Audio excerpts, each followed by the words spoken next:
حضرت ابو صالح موسیٰ جنگی حضور غوث پاک رضی اللہ تعالیٰ عنہ کے والد، یعنی اپنی زندگی کو گزارتے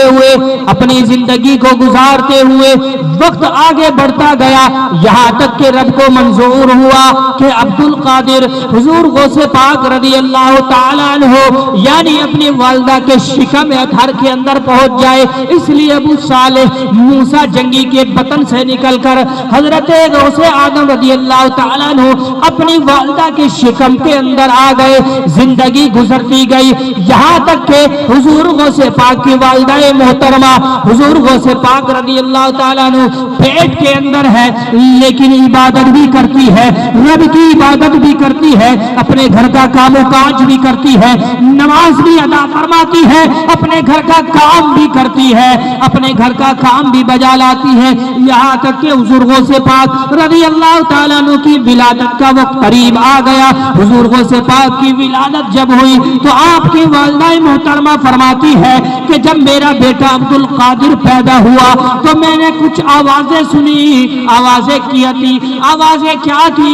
اے فاطمہ تجھے مبارک ہو، تیرے کوئی اور بیٹا نہیں ہے بلکہ ولیوں کا تاجدار حضور غوث اعظم تشریف لایا ہے۔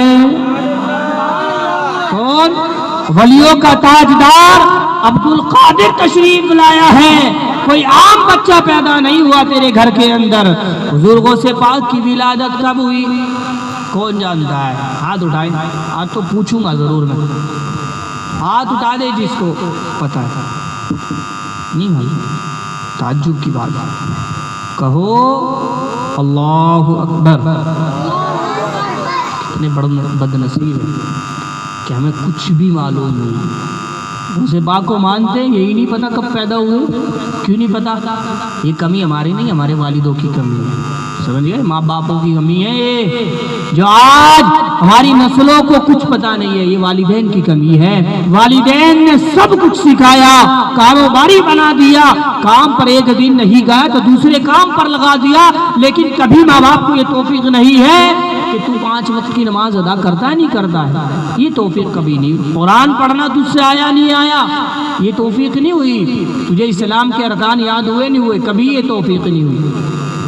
میرے بھائی، حضور غوث پاک کی ولادت سن لے، یاد نہیں تو یاد کر لینا، 1 رمضان کو ہوئی۔ کتنے؟ 1 رمضان کو ہوئی۔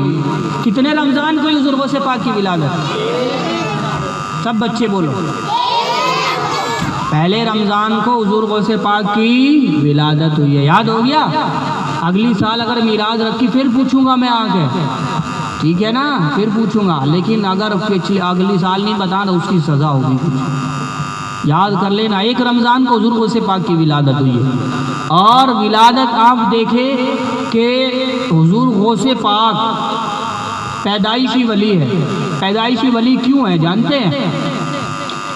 کہ غوث پاک کی والدہ کا نام ام الخیر حضرت فاطمہ ہے، جن کی والدہ کا تقوی کا عالم یہ ہے کہ کبھی ان کے جسم سے کوئی گناہ صادر ہی نہ ہوا ہو، تو ایسی ہی عورت کے بطن سے غوث پاک پیدا ہوا کرتے ہیں، ایسی ہی ماں کے بطن سے حضرت نظام الدین اولیاء پیدا ہوا کرتے ہیں۔ ارے جن کے بال کا صدقہ رب کی بارگاہ میں دے دے تو پروردگارہ باران رحمت کی نازل فرما دیتا ہے، آسمان سے بارشیں نازل فرما دیتا ہے۔ ان ماؤں کا عالم تھا جبھی تو نیک اولاد پیدا ہوا کرتی تھی، جبھی تو آج ہماری ماں اور بہنوں کا برا نام آنے تو میں حق بات کہوں، ہماری ماں اور بہنوں کا حال یہ ہے، شکم کے اندر یعنی پیٹ کے اندر اولاد ہے اور سیریل دیکھنا کبھی نہیں چھوڑتی۔ سیریل میں ناگانا ہو جائے 1 منٹ بھی، 1 منٹ ناگانا ہو جائے سیریل کی۔ اب جو ماں جس بچے کو اپنے پیٹ میں رکھ کر سیریل، فلمیں، ڈرامے، گانے، غیبتیں، چغل خوری، ادھر ادھر کی فحش باتیں کرتی ہو، تو سلمان خان پیدا ہوگا یا حضور نظام الدین پیدا ہوگا؟ بھائی سلمان خان ہی پیدا ہوگا، وہ تو وہی گنگائے گا، کیونکہ اس نے جو دیکھا نا اس کی ماں ہے۔ حقیقت بتاؤ، ہنسنے کی بات نہیں ہے، ماں جو کرتی ہے نا جب بچہ پیٹ کے اندر ہوتا ہے نا، ماں جو کرتی ہے نا وہ بچے کے اوپر نقش ہوتا رہتا ہے، سمجھ گئے؟ ماں گناہ کرتی ہے تو بچہ باہر نکلنے یعنی ولادت کے بعد میں وہ گناہ پر عادی ہوتا ہے. ماں اگر حضور علیہ الصلوۃ والسلام پر درود پاک پڑھنے والی ہو تو بچہ عاشق رسول پیدا ہوتا ہے. بچہ عاشق رسول پیدا ہوتا ہے.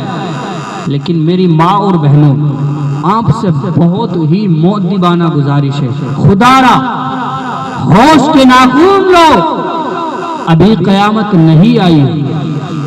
ابھی آپ منو مٹی کے نیچے دفن نہیں ہوئے.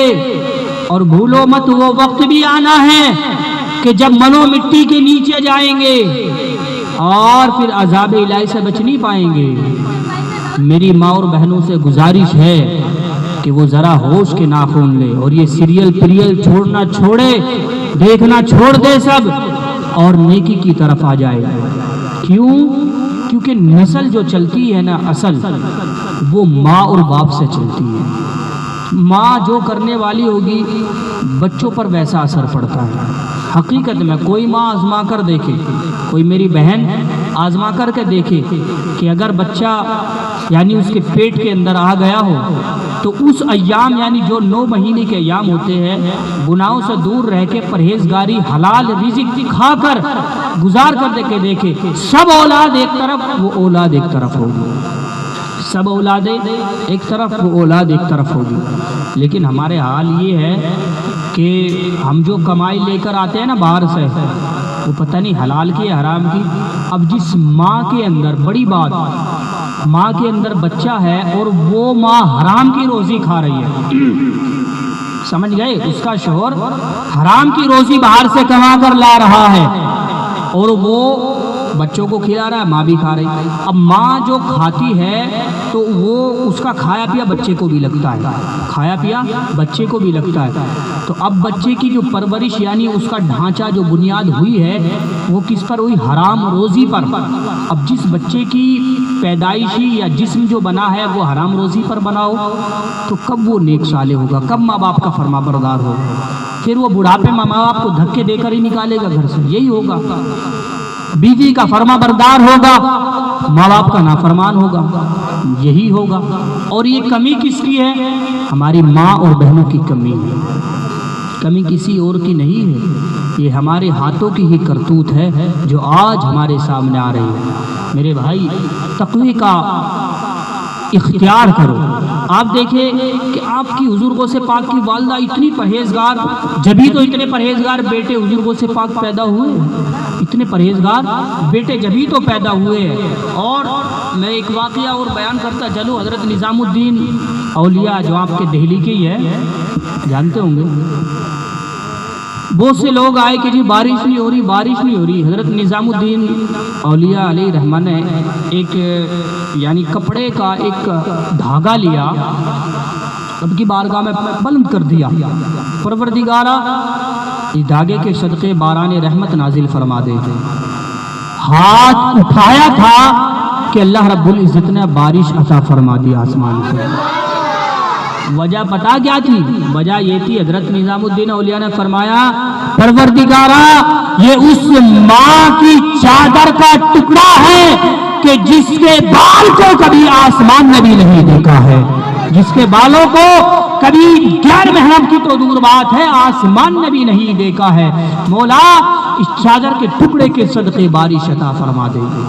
تو میری ماں اور بہنوں، جب ایسی ماں ہوا کرتی تھی جب خواجہ قطب الدین بختیار کاکی پیدا ہوا کرتی تھی.